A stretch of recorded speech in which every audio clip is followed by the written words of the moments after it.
Hi, welcome to my channel, Math Made Easy with Laurel. I'm Laurel, and in this video we're going to talk about dividing polynomials.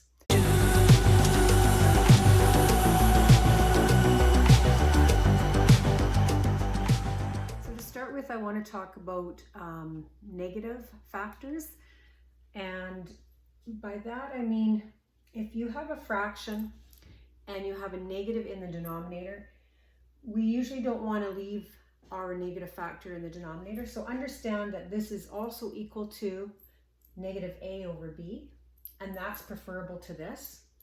But it's also equal to, we could pull the negative out front of our fraction and negative and then a over b. So I want you to understand that because we're going to get into that a little bit more when we're looking at algebraic fractions.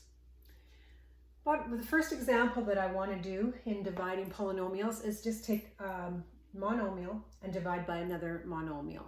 And you're using your rules of fractions for simplifying along with your laws of exponents. So for example, I have 24, the number 24 in the numerator, I have the number 4 in the denominator. I can do what's called canceling because this is a factor. It's this multiplied to this, multiplied to this, multiplied to this. So each of these is a factor. So I can do that when we have factors, the same thing in the denominator. So 4 goes into 24 6 times, 4 goes into 4 1 time. So I'm going to have 4 divided by 4 is 6, or else you can just do the division and not worry about canceling. Then with each of the factors of variables, we use our laws of exponents. So if I have x cubed divided by x, that's going to be x to the 3 minus 1, which is 2. Y to the 4th divided by y cubed will be y to the 4 minus 3, which is a 1. Z squared minus z, z squared divided by z is z to the 2 minus 1. So that's how we would divide a monomial by a monomial.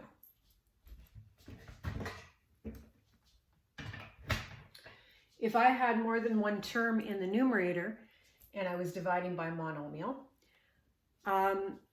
in this kind of example, because I've talked about the idea of canceling, students get, I would say, maybe creative, but not in a good way. And they think, well, I can cancel. And they see the 3x here and the 3x in the numerator, and they think, I remember learning I can cancel if it's in the denominator and in the numerator, so I'm just going to start canceling. Canceling only works when you're dealing with factors, which means everything is being multiplied. This is a term in the numerator. I cannot cancel it. So please do not start making up your own rules, as tempting as it may be, because it's not going to help you and you're going to be wrong. So if I was asking students to simplify this, I would prefer that they factor. And then once you have factors, you can cancel, but I'm going to get into factors in my next set of videos. So at this point, if you're just asked to divide, you may split up the terms in the numerator. So this is equivalent to 6x squared over 3x plus 3x over 3x. So we're allowed to do that. If we look at numbers, if I had 1 plus 4 over 7, that's equivalent to 1/7 plus 4/7. Okay, so it's just combining addition. We're going sort of backwards from that. If I had this, I could go to that point. The reason I broke it up is so that I could divide each term by my denominator. So now I use my rules of division. 6 divided by 3 is 2. X squared divided by x is x to the power of 1. 3x divided by 3x is simply 1. So I could break it up and do that way. That's probably not how I would expect people to do it if you're doing a simplification. But if you're asked to specifically do the division, then this is the way that you're going to do it. Let's look at doing this same example with a process called, similar to long division. And it will lead us into my next example after this. So we'll start with an easier one. We'll do this same example, but we'll do it in a more complicated way so that you understand the process, and then we'll do a more complicated example. So we can set it up like we would with long division. I think what I'm going to do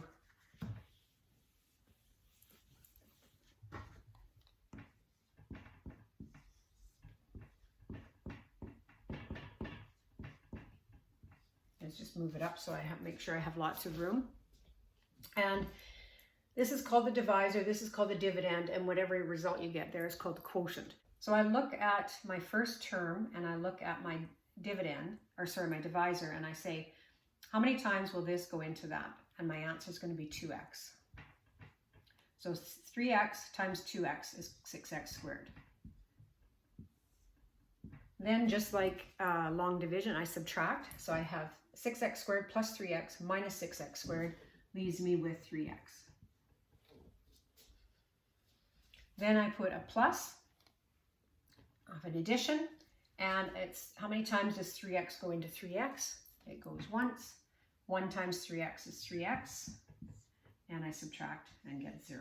So I don't have a remainder, so I know that this result, 6x squared plus 3x over 3x, is equal to 2x plus 1, which I found easier the way I did it before. But I want to show that process with a little bit easier of an example. All right, I think we're ready to maybe move on to a little more difficult example. All right, in this example, I have a trinomial divided by a binomial. So I'm going to set it up like I do long division.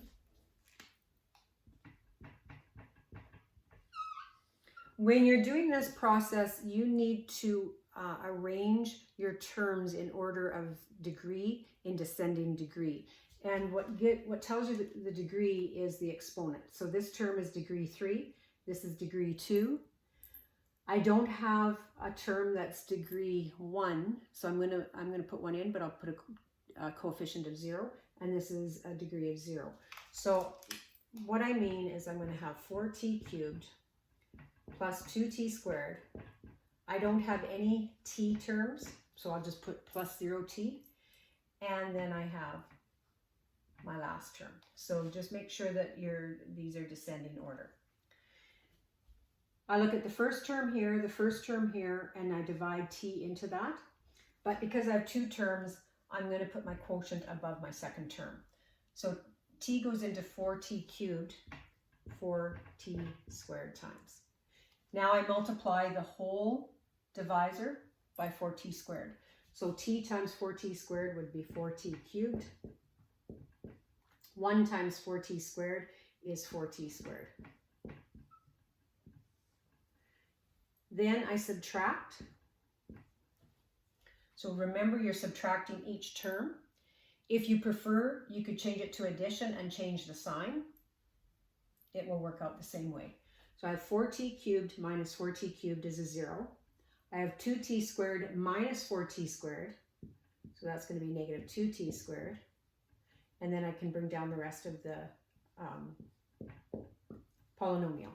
So when I take this whole polynomial and subtract that, this is what I'm left with. Then I again divide t into this first term, and the quotient, I'm going to put a plus. The quotient is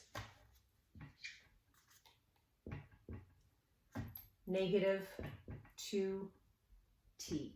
I could have also just put minus 2t, and I'll probably change that in a few minutes when I give the result.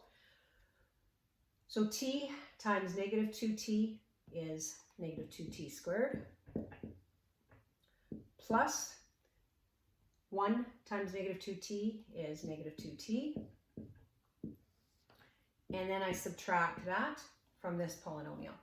Now in this case, because I have so many negatives going on, I am going to change that to an addition, which means I change the signs of each term. So you can either think of it as subtracting, but when you're subtracting a negative, it might be a little more complicated. So in this case, I'm going to change all of the signs, and then it becomes addition. So I have negative 2t squared plus 2t squared is 0. I have 0t plus 2t is 2t. And then I bring down the minus 5. All right, then my last step, or my next part of the quotient will be t divides into 2t 2 times. So I multiply 2 to each of those terms. So I have 2t plus 2. Again, I subtract. 2t minus 2t is 0. Negative 5 minus 2 is negative 7. So again, you could change this to addition, and then the signs change and you add, or you can subtract, whatever you find easiest. So I do have a remainder. This is degree 0. This is degree 1. When this becomes degree less than your divisor, you're done. That becomes the remainder.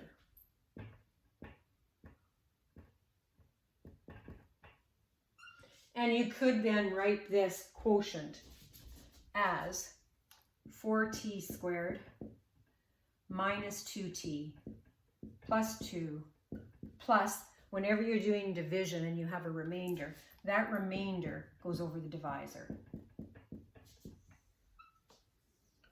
So that's what that quotient would look like. It's not a really easy process because a lot of people struggle with long division, but and it's always easier if you don't have a remainder. It's also easier if you don't have to insert terms that don't exist. But I kind of wanted to show you what you could run into and help you understand why we're putting that in there, because we are going to be subtracting 2t from something. We need something, and we can't subtract it from the 5, so we're subtracting it from how many t's we already had, which was 0. So that's why we had to introduce that. So remember that your exponents, the order of your dividend should be in order of the exponents need to decrease by 1. And if you're missing a term, put 1 in. And just make sure the coefficient is 0. All right, maybe a little bit difficult. Look at more examples. Practice, as always. And hopefully after practice, the idea of a division of polynomials becomes more clear. So take care, and we'll see you on the next video.